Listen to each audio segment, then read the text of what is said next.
Well, a warm welcome to today's talk, Tuesday the 6th of June. Now, today I want to report on the most impressive piece of scholarship that's so far been released on the effect of lockdowns. This is it here. The whole thing is available and in the public domain. And I'm just going to give you a headline to see if you want to watch this video or not. The talk is called Lockdowns Were a Costly Failure. And COVID-19 lockdowns were a global policy failure of gigantic proportions, according to this report. And this report actually looks at empirical data, real numbers in the real world, not modelling as was done pretty well always in the past. So that's what this is about. Now, this is the report here, just released in June. As I say, very thorough report, all available in the public domain, published by the London-based Institute of Economic Affairs, and it goes on to well over 200 pages. So check it out for yourself, completely free to download, which is very magnanimous, of course, of the authors in the Institute of Economic Affairs to do that, but comprehensive and completely readable. So let's get straight down to what it's talking about. Now, lockdowns were a costly failure, a global policy failure. So this is everywhere. Pretty well wherever you are, we've been let down by our government. So we'll be looking at the way reports were written but not adequately scrutinised by government. This is primarily a governmental failure, and I personally feel let down, and I know a lot of you do as well. Now, this is the update we're just looking at here. That was the previous version there. So as I say, all available. Check it out for yourself. So systematic review and meta-analysis. So it takes a combination of useful papers, which is an excellent way to do research. Published in London, Institute of Economic Affairs. Did lockdown, COVID restrictions, social distancing, non-pharmaceutical interventions, whatever you want to call it, affect COVID mortality based on the empirical evidence. This is not someone sitting in a back room with a sophisticated calculator or sophisticated computer. This is actually real world data, what actually happened. And of course, that is what science is all about. Science is all about empiricism, or it's about nothing at all. Science is not theoretical, it is a practical discipline. Systematic search and screening procedure. So they looked at pretty well 20,000 studies, 32 qualified, but only 22 converted for meta-analysis. And that is because only 22 contain the real world data that was required. In other words, the numbers in the real world. And this is why this study is so refreshing. We're getting back to reality. I think we've been in a bit of a flight of fancy for the past few years. Ably led by government and mainstream media, but now we're back to scientific reality, which delights me. So 22 studies actually measured mortality data not derived from modelling. Now, they used a stringency index as one of the things they looked at. That's how strict the lockdowns were. So they were comparing to less strict areas such as Sweden. Average lockdown in Europe and the United States in the spring of 2020, which is as far as this data goes. So this is essentially the first wave, isn't it? The spring of 2020. Only reduced mortality, COVID-19, by 3.2%. This translates to approximately 6,000 avoidable deaths in Europe, 4,000 avoidable deaths in the United States. And when we come to look at the cost-benefit analysis of this and how this compares to other diseases, these really are small amounts, given these people primarily with significant comorbidities. Not all, but primarily. Shelter-in-place orders, the sort of guarding sort of thing that we talked about, people that were sheltering from the virus. Relatively ineffective in the spring of 2020, the report says, reducing COVID mortality by 2%. 4,000 avoidable deaths in Europe, 3,000 in the United States. So again, pretty small effects. And then specific NPIs, these non-pharmaceutical interventions. Spring of 2020 again, reduced COVID-19 mortality by 10.7%, which of course is an improvement. Significantly less than estimates produced by the epidemiological modelers. But that's 23,000 avoidable deaths in Europe, 16,000 in the United States. But again, when we compare these to other diseases, and we're talking about whole countries here, remember, it will be put into context. Now, Imperial College London, this is the Neil Ferguson estimates.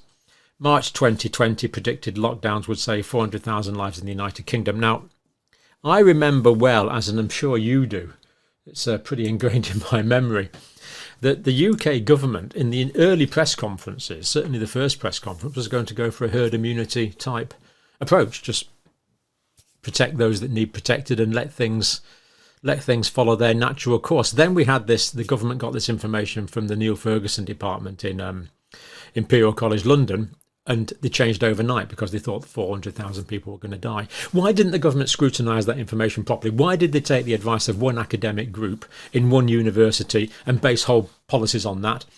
And then the British decision, of course, influenced other decisions. Obviously, I would think it affected decision-making in the United States.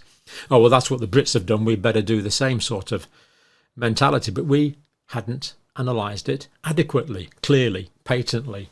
We now see that clearly. And it's unacceptable. This is a failure of government. I perceive this as a failure of government. Academic groups can get it wrong, of course, but it's governments. Why did governments just take this on lock, stock and barrel, hook, line and sinker? It would have saved over 2 million lives in the United States, according to this modelling. Problem is the modelling was inaccurate, unfortunately.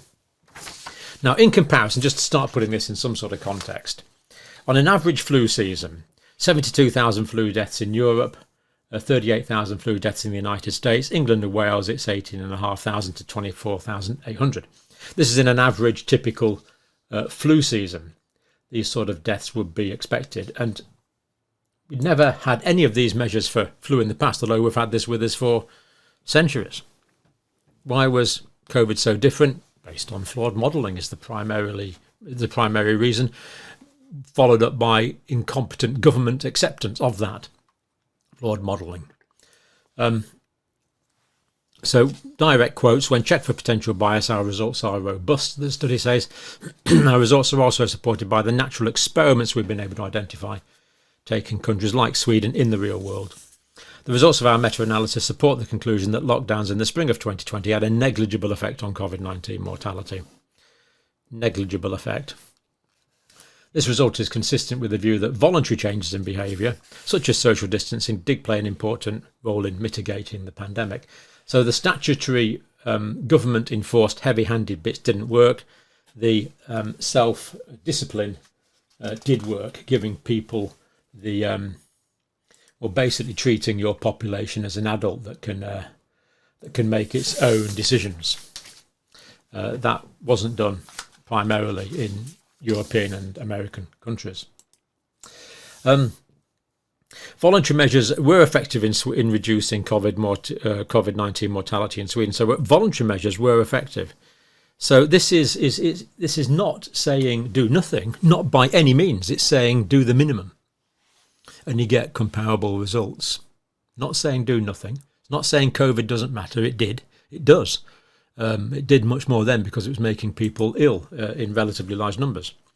Consistent with evidence early in the pandemic that voluntary action had already begun to work. So the irony here is that the voluntary action was already beginning to work.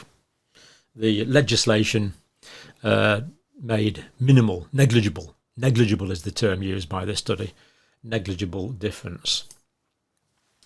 The negative conclusion is amplified by significant economic costs, so stunted economic growth. Unfortunately, public debts are now massive. We're now paying the cost of that, of course. Rising inequality, all bad. Damage to children's health and education, bad. Reduced health quality of life, bad. Increased crime, bad. Threats to democracy and loss of freedom, yes. A COVID disinformation unit that we looked at yesterday, set up by the British government, 77th Brigade, a branch of the British military, that may well have been used to spy on its own people. Not what we would prefer, at least not what I would prefer, and I suspect if you're watching, not what you would prefer either. We don't want to be surveilled by the state for having independent academic or philosophical views. We want academic freedom to discuss, to debate, of course. One that's close to my heart, being a former mental health nurse, damage to mental health was a big factor. Now, this data is from NHS Digital. Graphics actually from the Daily Telegraph, which has been covering this very well. I'll put some links at the bottom. So this is mid 2010, so about 2015. So here we have 11 to 16-year-olds. Round about 2015, 13.3% reported mental health issues. After the pandemic, went up to 17.7. 17 to 24, it went up from 10.1 to 17.4% of the population. 16 to 39-year-olds, it is hard work being a later young person and young adult, but there was 3.5% of people reporting mental health illnesses in this group, shot up to 23%, showing the economic impact of the restrictions, partly. Other things as well, but that was a main factor. Huge. So getting on for a quarter now of 16 to 39-year-olds in the United Kingdom, 23% reporting mental health issues. This is a real indictment on many things. They're the current figures. 40 to 69-year-olds, it went up from 3.7 to 15% of the population. Over 70s from 1.3% to 9%. Huge increases in mental distress. And you've all suffered mental distress to some degree, some more than others. It's just appalling. Mental distress is appalling, and that's what mental health is. The converse of mental health is not really mental ill health, it is, but it's mental distress. And the appalling feelings and individual and family and societal consequences of that. Massive increase in mental health problems. More on that when we get time, because it's a very, very important matter and it's got implications for pretty well everything. Conclusion from these authors: unless substantial alternative evidence emerges, lockdowns should be rejected out of hand for future pandemics. Does depend slightly on the future pandemic, I would have thought, but because bear in mind, we don't know what the next virus will be. Will it be one that humans have tweaked, whose function has been gained? Will it be a significant zoonotic virus, or could there even be a bacterial pandemic? Of course, not impossible with antibiotic resistance and other factors. Right, the science of lockdown is clear. The authors say the data are in. So they're reaching firm conclusions. The deaths saved were a drop in the bucket compared to the staggering collateral costs imposed. And the deaths imposed. For whatever reason now, we still have excess deaths in the United Kingdom. I think the last figure I looked at was about 11% for the last week that data was available. Higher than we would expect. This is ongoing. Multifactorial. We've discussed some possible causes of excess death. Of course, other possible causes of excess death we haven't discussed. But they are there, and this is a factor. So let's just hear from one of the authors. Professor Lars Ljunggren, Sweden, Lund University.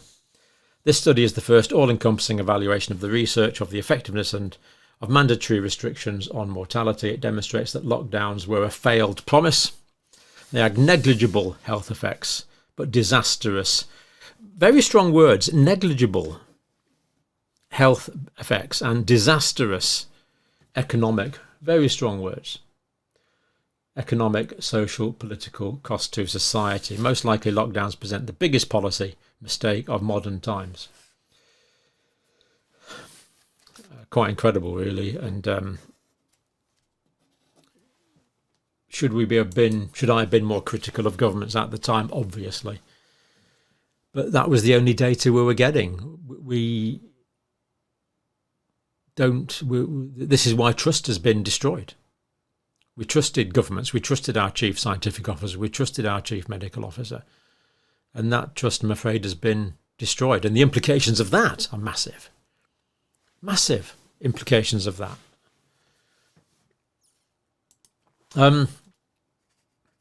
Jonas Herbie, Copenhagen, numerous misleading studies, he claims, driven by subjective modelling. So this modelling's been the big problem, hasn't it? This rubbish modelling, and overlooking significant factors like voluntary behaviour change.